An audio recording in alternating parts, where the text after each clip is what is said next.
Hello guys, ഞാൻ ഇപ്പോൾ ഉള്ളത് നമ്മുടെ AC ഫസ്റ്റ് ക്ലാസ് എന്ന് പറഞ്ഞിട്ടുള്ള ബോഗിയിലാണ് ഞാൻ ഇപ്പോൾ ഉള്ളത്. അപ്പോൾ നമ്മുടെ ഫസ്റ്റ് ക്ലാസ് ബോഗിയിലുള്ള സാധനങ്ങൾ, അതേമാതിരി ഇവിടെ എന്തെല്ലാമാണ് ഉള്ളത് എന്ന് ഞാൻ കാണിച്ചു തരാം. ഇതുകൊണ്ട് നമ്മുടെ ഇപ്പോൾ ട്രെയിനിലാണ്, ഫസ്റ്റ് ക്ലാസ് ട്രെയിനിലാണ് ഞാനിപ്പോൾ ഉള്ളത്. അപ്പോൾ ഇവിടെ കുറേ ബ്ലാങ്കറ്റ്സ് ഒക്കെ ഉണ്ട്. അപ്പോൾ അതിൻ്റെ വീഡിയോസ് ഞാൻ കാണിച്ചു തരാം. ഹലോ ഗൈസ്, ഇതാണ് ഫസ്റ്റ് ക്ലാസ് ട്രെയിനിൻ്റെ ബോഗി. അപ്പോൾ ഇതിൻ്റെ ഉള്ളിലെ ബ്ലാങ്കറ്റ്, പുതപ്പ് എന്നുള്ള സാധനങ്ങളൊക്കെ ഞാൻ കാണിച്ചു തരാം. ഗൈസ്, ഇതാണ് ഫസ്റ്റ് ക്ലാസ് ബോഗിയുടെ ഉള്ളിലെ കാഴ്ച. ബ്ലാങ്കറ്റ് അതാ.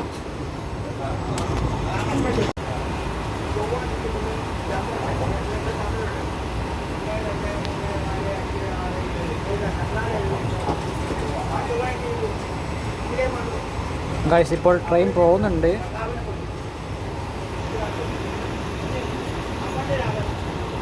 എട്ട് ആൾക്കാർക്ക് സുഖമായിട്ട് കിടന്നുറങ്ങി പോകാൻ പറ്റുന്ന ഒരു ഫസ്റ്റ് ക്ലാസ് ബോഗിയാണിത്.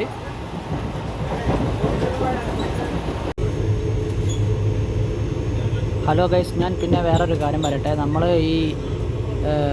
ഈ എന്താണ് ഫസ്റ്റ് ക്ലാസ്സിലൊക്കെ ബുക്ക് ചെയ്ത് പോകുമ്പോൾ ഭയങ്കര ചാർജാണ്. അപ്പോൾ ഫസ്റ്റ് ക്ലാസ് ബുക്ക് ചെയ്ത് പോകുമ്പോൾ ചില ട്രെയിനിലൊക്കെ നല്ല തണുപ്പാണ്. പക്ഷേ ഈ ഒരു ട്രെയിനിൽ ഒരു തണുപ്പില്ല. എന്താണെന്നറിയില്ല. ഇവിടെ ഫാൻ ഉണ്ട്, AC ഉണ്ട്. പക്ഷേ നമ്മൾ വേർക്കില്ല, അതൊരു ഇതുണ്ട്. പിന്നെ ഒരു ഇതുമില്ല ഇവിടെ, ഒരു തണുപ്പ് എന്ന് പറഞ്ഞില്ല. തണുപ്പുണ്ട്, ഒരു മാക്സിമം തണുപ്പുണ്ട്. ഒരു 24 ഡിഗ്രി 23 ഡിഗ്രി തണുപ്പുണ്ട്. അപ്പോൾ നമ്മൾ തണുക്കണമെങ്കിൽ ഫാൻ ഇടുക, അങ്ങനെ അത്ര തണുപ്പേ ഉള്ളൂ. പിന്നെ പക്ഷേ മറ്റേ തേർഡ് AC-യിലും സെക്കൻഡ് AC-യിലും അതിനെക്കാട്ടി നല്ല തണുപ്പുണ്ട്. പക്ഷേ ഫസ്റ്റ് ക്ലാസ് എന്ന് പറഞ്ഞാൽ ഒരു ഇതുമില്ല. പക്ഷേ പ്രൈവസിയാണ് ഫസ്റ്റ് ക്ലാസ് എന്ന് പറയുന്നത്.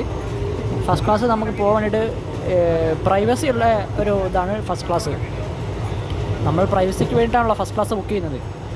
അപ്പോൾ ഞാനിപ്പോൾ കാണിച്ചു തന്നാൽ മതി. ഫസ്റ്റ് ക്ലാസ് നമുക്ക് ഫാമിലിക്ക് വേണമെങ്കിൽ പോവാം, സുഖമായിട്ട് റൂം മാറി ഫാമിലിക്ക് പോവാം. അതാണ് ഫസ്റ്റ് ക്ലാസ്. പിന്നെ ഒരു പ്രൈവസി ഉണ്ടാവും.